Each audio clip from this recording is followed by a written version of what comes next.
इतिहास का अनसुना सच। तैमूर लंग बहुत ही निर्धन लड़का था। वह किसी धनवान व्यक्ति की भेड़ बकरियां चराया करता था तथा सुबह शाम किसी लोहार के अहरण पर घन मारने का काम करता था। परिवार में केवल उसकी एक माँ थी। एक दिन दोपहर के समय जंगल में पेड़ की छांव में बैठकर वह भोजन कर रहा था, तब उसे परमात्मा के रूप में कबीर साहब जी राह चलते दिखाई दिए। तैमूर लंग ने साधु जानकर उनसे भोजन पाने का आग्रह किया तो महात्मा रूप में कबीर साहब जी ने कहा कि बच्चा, भूख तो लगी है, भोजन हम अवश्य करेंगे। तैमूर लंग ने कहा, महात्मा जी, अभी तो भोजन कर लिया है, थोड़ी देर पहले आ जाते तो आपको भी भोजन मिल जाता। परंतु कोई बात नहीं, मेरा घर यहाँ से बस थोड़ी ही दूर पर है। मैं घर जाकर अपनी माँ से भोजन बनवाकर लाता हूँ, तब तक आप मेरी बकरियों का ध्यान रखना। कहीं खो गई तो मालिक मुझे दंड देगा। कबीर साहब जी ने कहा कि ठीक है बच्चे, मैं तेरी बकरियों का ध्यान रखूंगा। तैमूर लंग घर जाकर माँ से भोजन बनवाया तथा माँ के साथ भोजन लेकर आया तथा कबीर साहब जी को परोसा गया। जब तक कबीर साहब जी भोजन कर रहे थे, तैमूर लंग की माँ ने प्रार्थना की कि महाराज जी, हम बहुत निर्धन हैं, कभी तो खाने को अन्न भी नहीं रहता। ऐसा उसने बार बार कहा। जब कबीर परमेश्वर जी भोजन कर कर उठे तो पास में बकरियों की बांधने की सांकल बेल पड़ी थी। उसे ही उठाकर तैमूर लंग की पीठ पर उन्होंने 7 बार मारी, फिर लात और मुक्के भी मारे। फिर कहा कि जा, मैंने तेरे बेटे को 7 पीढ़ी का राज दे दिया, और जो बाद में लात मुक्के मारे या फिर छोटे छोटे टुकड़ों में इसका साम्राज्य बट जाएगा। तैमूर लंग की माँ ने सोचा कि इस महात्मा के पास खाने के लिए रोटी तक नहीं है, तो 7 पीढ़ी का राज यह कहां से देगा। इतना सोच ही रही थी कि कबीर परमेश्वर अंतर ध्यान हो गए। तो तैमूर लंग और उसकी माँ ने सोचा कि जरूर यह कोई सिद्ध उक्त महात्मा थे, हमने इनके बारे में सोचकर गलत किया। कुछ दिन बाद कबीर परमेश्वर जी तैमूर लंग के सपने में आए और कहा कि जिस अहरण पर तू हथौड़ा मारता है, वह जगह तू अपने सेठ से मांग ले। तैमूर लंग ने कहा कि वह मुझे कैसे देगा, मेरे पास उसको देने के लिए पैसे नहीं है। परमेश्वर कबीर साहब जी ने कहा कि तू केवल उससे बात तो कर, बाकी का काम मेरा है। तैमूर लंग सुबह उठकर अपनी माँ से बताया कि माँ, मेरे सपने में आज वही महात्मा जी आए थे। तो उसकी माँ ने भी कहा कि बेटा, उन्होंने दर्शन तो मुझे भी दिए थे, लेकिन वो बोल क्या रहे थे यह मुझे याद नहीं। तैमूर लंग ने कहा कि माँ, मुझे सब याद है। सारी बात बताई। सवेरे उठकर तैमूर लंग ने उस लोहार से कहा कि भाई, यह जमीन आप मुझे दे दो, मैं अपना काम चला लूंगा। लोहार ने कहा कि भाई, यह जमीन मुझे बेचनी है, लेकिन तेरे पास पैसे नहीं है, तू मुझे कहां से देगा इसके पैसे। तैमूर लंग ने कहा, सेठ जी, आपका पूरा पैसा दे दूंगा, 6 महीने में आपके पैसे लौटा दूंगा। लोहार सेठ को पैसे की सख्त जरूरत थी, इसलिए अहरण वाले उस जमीन को तैमूर लंग को दे दी।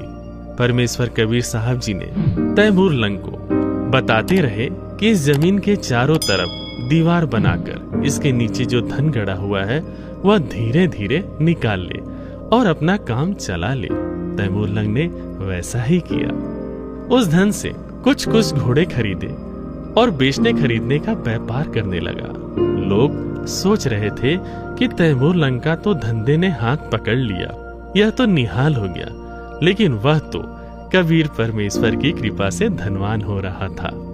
एक दिन तैमूर लंग जंगल में जा रहा था।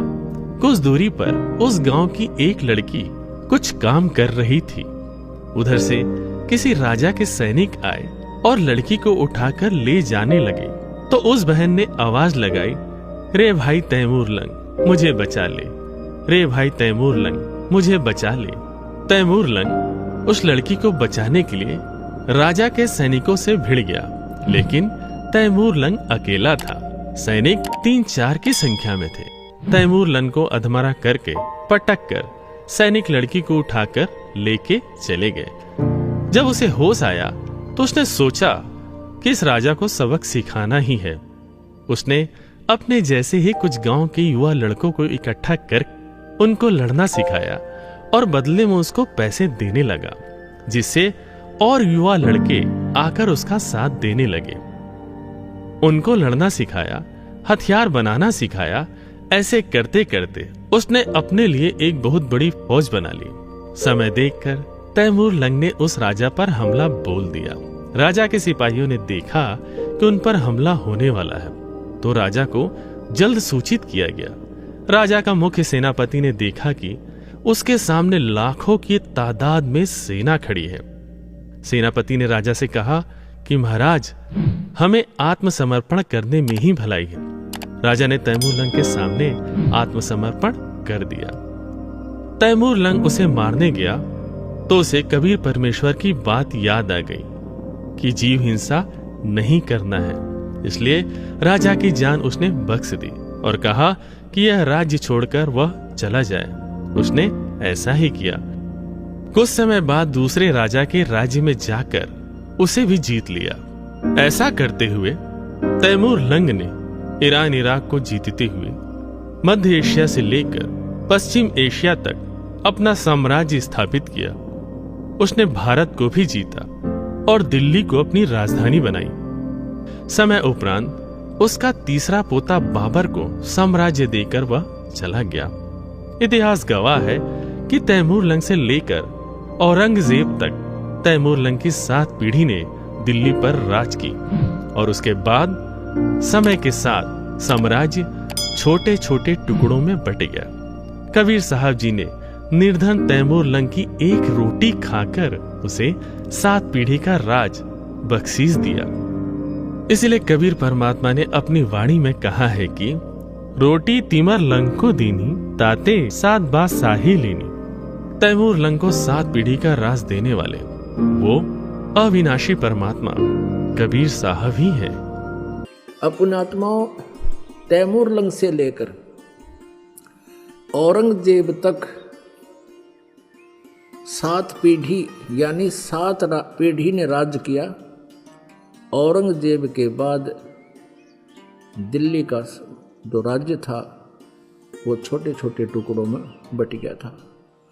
परमात्मा ने एक रोटी खाकर तैमूर लंग को 7 पीढ़ी का राज दे दिया। अब यूँ तैमूर लंग बकवादा में पड़ गया, भगवान भूल गया, घनी माया होगी थी। फिर परमात्मा मिले इसको। एक दिन शिकार में गया हुआ था ये, और इसको एक चमत्कार किया इसके साथ और इससे पूछा कि तू 2 कौड़ी का आदमी, राज भूल गया भगवान को। उसके बाद तैमूर लंग परमात्मा से क्षमा याचना की, नए सिरे से उपदेश लिया, फिर अपनी भक्ति अधिकारी बना। और अब कहते हैं जब देखो परमेश्वर कबीर देव जी ने एक रोटी तैमूर लंग को दीनी, ताते 7 बादशाही लीनी। एक रोटी खाकर 7 पीढ़ी का राज दे दिया। और श्री कृष्ण जी ने एक मुट्ठी चावल खाकर केवल एक मकान बनाया था सुदामा जी का। अपनात्माओं, गीता जी अध्याय नंबर 2 के श्लोक नंबर 46 में कहा कि अर्जुन, जिस समय तुझे पूर्ण परमात्मा समर्थ भगवान की जानकारी हो जाएगी, उससे परिचित हो जाएगा, उस समय तेरी आस्था इस प्रकार रह जाएगी जैसे बहुत बड़े जलाशय की प्राप्ति के उपरांत छोटे जलाशय में जैसी श्रद्धा प्राणी की रह जाती है।